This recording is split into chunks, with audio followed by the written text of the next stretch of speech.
Raghava vision செய்திகளுக்காக ஆனந்தி. விரிவான செய்திகளை காணும் முன் இன்றைய முக்கிய செய்திகள். ரிக்ஷா தொழிலாளி கொல்லப்பட்ட சம்பவம். தாயை தவறாக பேசியதால் கொன்றதாக கொலையாளி வாக்குமூலம். வில்லியனூர் சரக பகுதியில் காவல் கண்காணிப்பாளர் திடீர் ஆய்வு. சந்தேகப்படும்படியாக நின்றிருந்தவர்களை பிடித்து விசாரணை. முதல்வரை விமர்சிக்கும் பாஜக சட்டமன்ற உறுப்பினர்கள் மீது நடவடிக்கை எடுக்காதது ஏன்? சட்டமன்ற உறுப்பினர் நேரு கேள்வி. மதுபான கடைகளை அப்புறப்படுத்த கோரிக்கை, பொதுமக்கள் போராட்டம். இனி விரிவான செய்திகள். தாயை தவறாக பேசியதால் ரிக்ஷா தொழிலாளியை கொலை செய்ததாக கொலையாளி தெரிவித்துள்ளார். புதுவை செஞ்சிசாலை புசிவீதி சந்திப்பில் உள்ள நடைபாதையில் வசித்து வந்தவர் முருகன். ரிக்ஷா தொழிலாளியான இவர் நேற்று காலை அப்பகுதியில் இரத்த வெள்ளத்தில் பிணமாக கிடந்தார். இது குறித்து அப்பகுதி மக்கள் பெரியகடை போலீசில் புகார் அளித்தனர். இதனையடுத்து ஆய்வாளர் ஜெய்சங்கர், உதவி ஆய்வாளர் முருகன் மற்றும் போலீசார் சடலத்தை கைப்பற்றி பிரேத பரிசோதனைக்கு அனுப்பி வைத்தனர்.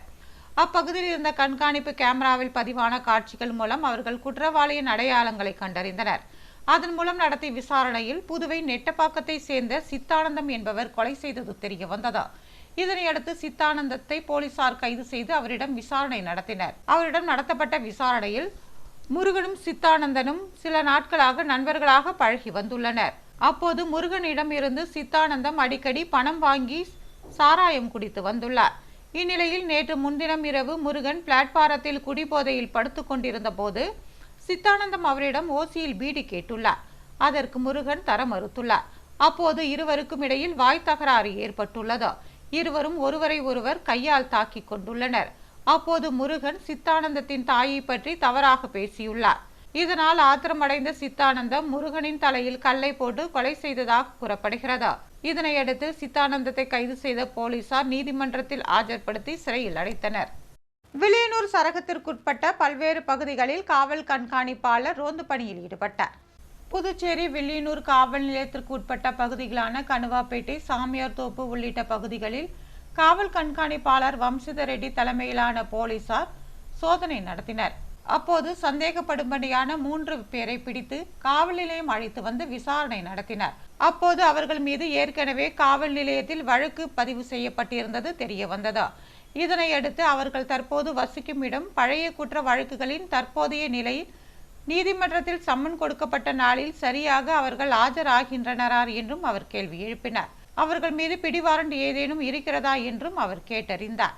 இதனையடுத்து அந்த வாலிபர்களுக்கு அவர் அறிவுரைகளை வழங்கி வேலை மற்றும் படிப்புக்கு தேவையான அனைத்து உதவிகளையும் காவல்துறையினர் செய்ய தயாராக இருப்பதாகவும் அதனை அவர்கள் பயன்படுத்திக் கொள்ள வேண்டும் என்றும் அறிவுரை கூறி அனுப்பி வைத்தார்.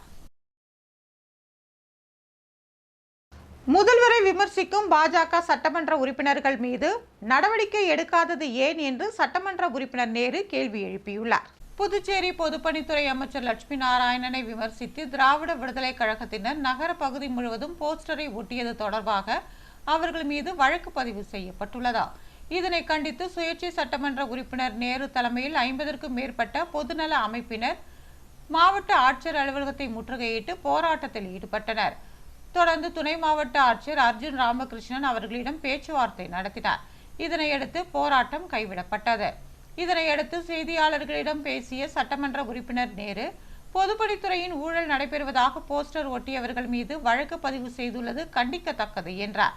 ஊழல் அதிகாரிகளை பற்றி லஞ்ச ஒழிப்புத்துறையில் புகார் அளித்தால் எந்தவித நடவடிக்கையும் எடுக்காமல் அவர்களுக்கு ஆதரவாக செயல்படுவது வெட்கக்கேடானது என குறிப்பிட்ட அவர், முதலமைச்சர் ரங்கசாமி, அமைச்சர் நமச்சிவாயம் ஆகியோர் முறைகேடுகளில் ஈடுபடுவதாக தெரிவித்த சட்டமன்ற உறுப்பினர் அங்காளன் மற்றும் முதல்வரை விமர்சிக்கும் பாஜக எம்எல்ஏக்கள் மீது ஏன் நடவடிக்கை எடுக்கவில்லை என்று கேள்வி எழுப்பினார்.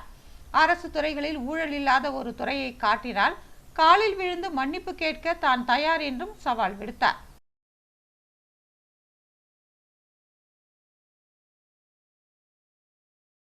புதுவை உழவர்கரை பகுதியில் மதுபான கடைகளை அகற்றக் கோரி பொதுமக்கள் வழக்கறிஞர் சசிபாலன் தலைமையில் போராட்டத்தில் ஈடுபட்டனர். குடியிருப்பு பகுதியில் மதுபான கடைகள் அமைக்கப்பட்டுள்ளதாக தொடர்ந்து உழவர்கரை தொகுதி மக்கள் துறை சார்ந்த அதிகாரிகளின் மற்றும் அரசிடமும் புகார் தெரிவித்து வருகின்றனர். ஆனால் இதுவரை எந்த நடவடிக்கையும் எடுக்கப்படவில்லை.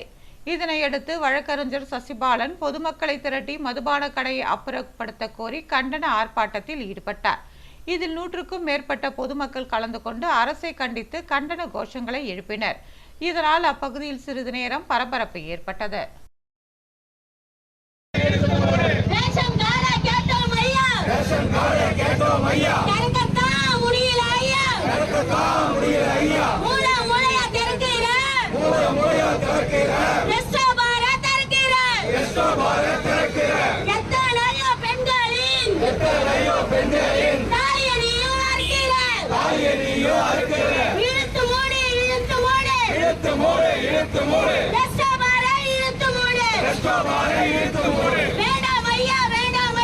சட்டமன்ற உறுப்பினர் ஜான்குமாரின் பிறந்த நாளையொட்டி புதுவை மணக்குள விநாயகர் கோவிலில் தங்கத்தேர் இழுக்கப்பட்டது. பாஜக சட்டமன்ற உறுப்பினர் ஜான்குமாரின் பிறந்த நாளை அவரது ஆதரவாளர்கள் பல்வேறு பகுதிகளில் நலத்திட்ட உதவிகள் வழங்கியும் அன்னதானம் வழங்கியும் கொண்டாடி வருகின்றனர். அதன் ஒரு பகுதியாக காமராஜர் நகர் தொகுதி மற்றும் நெல்லித்தோப்பு தொகுதியில் பல்வேறு இடங்களில் அன்னதானம் மற்றும் நலத்திட்ட உதவிகள் வழங்கப்பட்டு வருகிறதா. பிரசித்தி பெற்ற மணக்குள விநாயகர் ஆலயத்தில் தங்கத்தேர் இழுத்து அவரது பிறந்த நாளிற்கு சிறப்பு வழிபாடு நடத்தப்பட்டதா. சட்டமன்ற உறுப்பினர் ரிச்சர்ட் ஜான்குமார் கலந்து கொண்டு தங்கத்தேரினை இழுத்து வழிபாடு செய்தார். தொடர்ந்து சட்டமன்ற உறுப்பினர் ஜான்குமார் அலுவலகத்தில் ரிச்சர்ட் ஜான்குமார் தலைமையில் கேக் வெட்டி பொதுமக்களுக்கு அன்னதானம் வழங்கப்பட்டதா. இதில் பாஜக முக்கிய பிரமுகர் பாலன், சட்டமன்ற உறுப்பினரின் ஆதரவாளர்கள், அலுவலக ஊழியர்கள், பாஜகவினர் என ஏராளமானோர் கலந்து கொண்டனர்.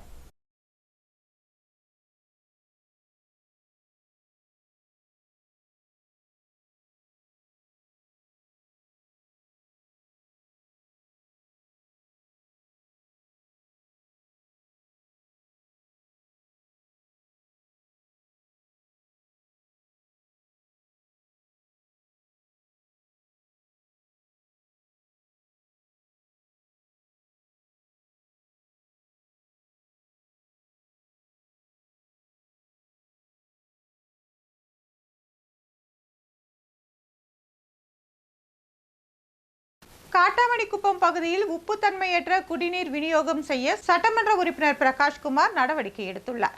புதுச்சேரி காட்டாமணிக்குப்பம் மேல்நிலை நீர்த்தேக்க தொட்டியில் இருந்து விநியோகமாகும் குடிநீர் அதிக உப்புத்தன்மை கொண்டதாக இருந்ததா.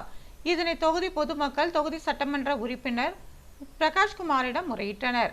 உடனடியாக அவர் பொதுப்பணித்துறை அதிகாரிகளை அழைத்து உப்புத்தன்மையற்ற குடிநீர் விநியோகம் செய்ய நடவடிக்கை எடுக்குமாறு உத்தரவிட்டார்.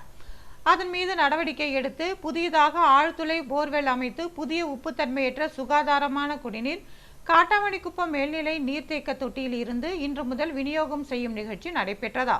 தொகுதி சட்டமன்ற உறுப்பினர் பிரகாஷ்குமார் கலந்து கொண்டு புதிய குடிநீர் இணைப்பை இயக்கி வைத்தார். நிகழ்ச்சியில் பொதுப்பணித்துறை இளநிலை பொறியாளர் சங்கர், ஞானவேல் உள்ளிட்ட பலர் கலந்து கொண்டனர்.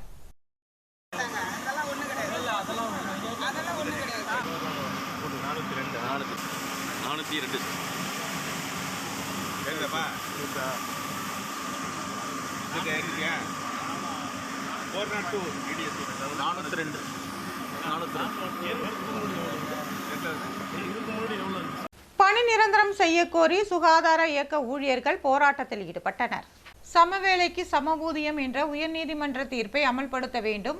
10 ஆண்டிற்கு ஒருமுறை தேசிய சுகாதார இயக்க ஊழியர்களை பணி நிரந்தரம் செய்ய வேண்டும். தற்போது வழங்கும் சம்பளத்தில் இருந்து 10,000 ரூபாய் உயர்த்தி வழங்க வேண்டும் என்பன உள்ளிட்ட பல்வேறு கோரிக்கைகளை வலியுறுத்தி புதுவை சுகாதார இயக்க ஊழியர்கள் சங்கம் சார்பில் மிஷன் வீதி ஆலயம் அருகே கண்டன ஆர்ப்பாட்டம் நடைபெற்றது. சங்க செயலாளர் பிரகதீஸ்வரன் தலைமை தாங்கிய இந்த ஆர்ப்பாட்டத்தில் வெற்றிவேல், ராதாகிருஷ்ணன், கிறிஸ்டோபர் உள்ளிட்ட பலர் கலந்து கொண்டனர். 177 பேர் வந்து செத்தவங்க படிக்க வேலை இல்ல. 1-2 கிடையாதுங்க. நீ கொடுக்காம சேர்த்து வச்சுட்டு இன்னைக்கு என்ன பண்ணிட்டேன், நாங்க போய் சிஎம் வந்து நடையா நடந்து கேட்டதுக்கு அப்புறம் அவன் என்ன செஞ்சான், வெங்காய கடை வச்சுட்டு எலெக்ஷன் முன்னாடியே அப்படின்னு நான் எதிர்பார்த்தேன் அப்படின்னு சொன்ன ஆணையர் 14 ஆணைய நல்லா செய்யுங்க, நீங்க வந்து பொதுமக்களுக்கு நல்லா செய்யணும் வந்தீங்க. உப்பளம் தொகுதியில் கழிவுநீர் குழாய்களை மாற்றி தரும்படி அதிகாரிகளிடம் சட்டமன்ற உறுப்பினர் அனிபால் கென்னடி வலியுறுத்தினார். புதுச்சேரி உப்பளம் தொகுதிக்குட்பட்ட லசார் கோவில் வீதி திப்பராயப்பேட்டை பகுதியில் கடந்த 30 ஆண்டுகளுக்கு மேலாக அமைக்கப்பட்டிருந்த கழிவுநீர் குழாய் பழுதடைந்து விட்டதா. இதன் காரணமாக கழிவுநீர் குழாயினை மாற்றி அமைத்து தருமாறு உப்பளம் தொகுதி திமுக சட்டமன்ற உறுப்பினர் அனிபால் கென்னடியிடம் அப்பகுதி மக்கள் கோரிக்கை விடுத்தனர். இதனை ஏற்றுக்கொண்ட அவர் பொதுப்பணித்துறை பாதாள வடிகால் பிரிவு இளநிலை பொறியாளர் சங்கரை நேரில் சந்தித்து இது குறித்து மனு அளித்தார்.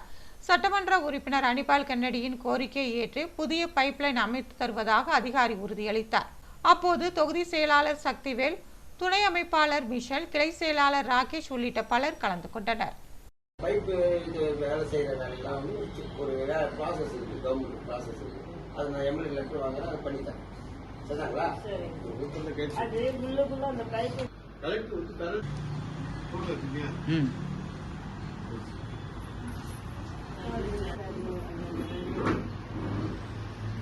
புதுவையில் நடைபெற்ற விருது வழங்கும் விழாவில் 5 தன்னார்வலர்களுக்கு விருதுகள் வழங்கப்பட்டன.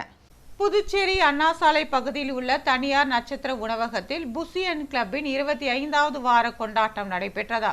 கிளப் இயக்குனர் ஆனந்த் தலைமை தாங்கி தலைமை உரையாற்றி விழாவினை தொடக்கி வைத்தார். புதுச்சேரியை சேர்ந்த 5 தன்னார்வலர்களுக்கு மனித நேயத்திற்கான விருது வழங்கி கௌரவிக்கப்பட்டதா. நிகழ்ச்சியில் தொழிலதிபர்கள், முக்கிய பிரமுகர்கள் கலந்து கொண்டனர். நிகழ்ச்சிக்கான ஏற்பாடுகளை புசியன் கிளப் உறுப்பினர்கள், நிர்வாகிகள் செய்திருந்தனர்.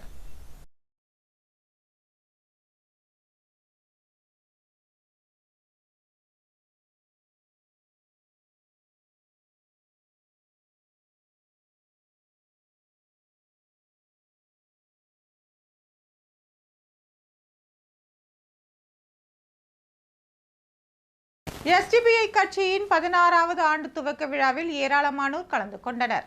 புதுச்சேரி மாநில எஸ்டிபிஐ கட்சியின் வடக்கு மாவட்டம் சார்பாக 16வது ஆண்டு துவக்க விழா எஸ்டிபிஐ கட்சியின் வடக்கு மாவட்ட தலைவர் ஷாஜகான் தலைமையில் நடைபெற்றது.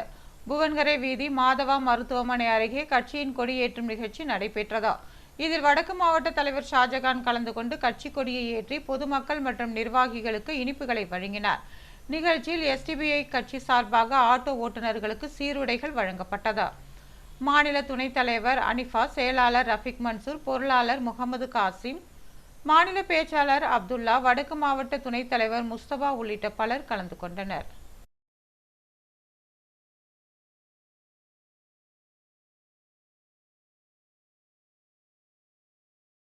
புதுச்சேரி எல்லைப் பகுதியான மதகடிப்பட்டு பகுதியில் விழுப்புரம் புதுச்சேரி தேசிய நெடுஞ்சாலை ஓரத்தில் 6க்கும் மேற்பட்ட மதுபான கடைகள் உள்ளன.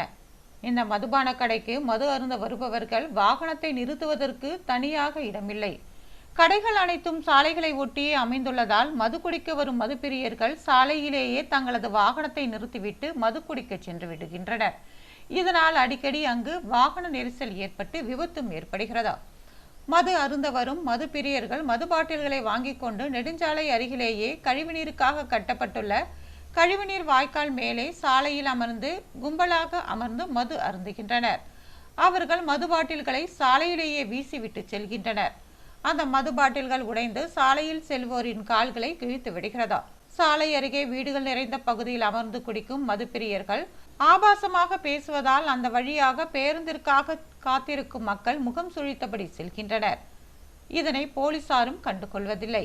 இதனால் சம்பந்தப்பட்ட துறை உயர் அதிகாரிகள் இதில் தலையிட்டு மது அருந்த வரும் மதுப்பிரியர்களுக்கு மதுக்கடை உரிமையாளர்கள் வாகனம் நிறுத்த தனி இடம் ஏற்பாடு செய்ய வேண்டும் என்றும், சாலையோரம் அமர்ந்து மது அருந்துபவர்களை கடுமையான நடவடிக்கை எடுத்து அப்புறப்படுத்த வேண்டும் என்றும் சமூக ஆர்வலர்களும் பொதுமக்களும் கோரிக்கை விடுத்துள்ளனர். கூடிமுடக்கு பகுதியில் தடுப்பு கட்டை அமைக்கும் பணியினை அமைச்சர் சாய்ஜே சரவணன்குமார் தொடங்கி வைத்தார். புதுவை ஊசூர் சட்டமன்ற தொகுதிக்குட்பட்ட கூனிமுடக்கு மற்றும் கரசூர் பகுதியில் அமைச்சர் சாய்ஜே சரவணன்குமாரின் முயற்சியால் தார் சாலை மற்றும் தடுப்பு பலகை அமைக்கும் பணி நடைபெற்றதா. இந்த பணிக்கான பூமி பூஜையில் அமைச்சர் சாய்ஜே சரவணன்குமார் கலந்து கொண்டார். நிகழ்ச்சியில் பாஜக ஒருங்கிணைப்பாளர் சாய் தியாகராஜன், நீர்ப்பாசன கோட்ட செயற்பொறியாளர் ராதாகிருஷ்ணன், உதவி பொறியாளர் லூயி பிரகாசம், இளநிலை பொறியாளர்கள் கணேஷ், பாரதி, பொதுப்பணித்துறை கட்டிடம் மற்றும் சாலை வடக்கு கோட்ட பிரிவு செயற்பொறியாளர் சுந்தர்ராஜ், உதவி பொறியாளர் ஸ்ரீனிவாசராம் உள்ளிட்ட பலர் கலந்து கொண்டனர்.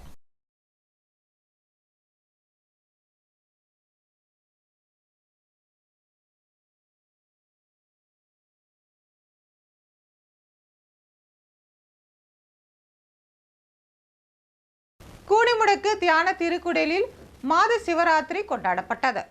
459வது மாதமாக கூனிமுடக்கு பகுதியில் அமைந்துள்ள ஆதி கைலாசநாதர் தியான திருக்குடலில் ஆடியபாதம் தலைமையில் உலக நன்மை வேண்டி மாத சிவராத்திரி கொண்டாடப்பட்டது.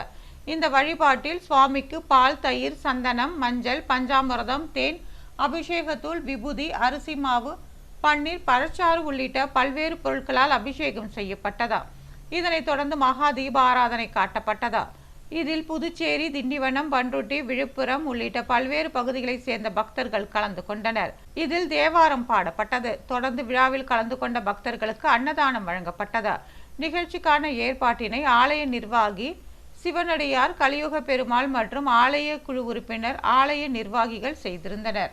இதேபோல வில்லியனூர் பகுதியில் நடராசனார் அறக்கட்டளை சார்பாக மாதந்தோறும் பௌர்ணமி மற்றும் அமாவாசை தினத்தில் நண்பகல் வேளையில் அன்னதானம் வழங்கப்படுவது வழக்கம். அதன் ஒரு பகுதியாக ஆனி மாத அமாவாசையை முன்னிட்டு வில்லியனூர் ஏழை மாரியம்மன் ஆலயத்தின் அருகே என்ஆர் காங்கிரஸ் பிரமுகர் சரவணன் தலைமையில் 2000 பேருக்கு அன்னதானம் வழங்கப்பட்டது. இந்நிகழ்ச்சியில் என்ஆர் காங்கிரஸ் பிரமுகர்கள், பொதுமக்கள் கலந்து கொண்டனர்.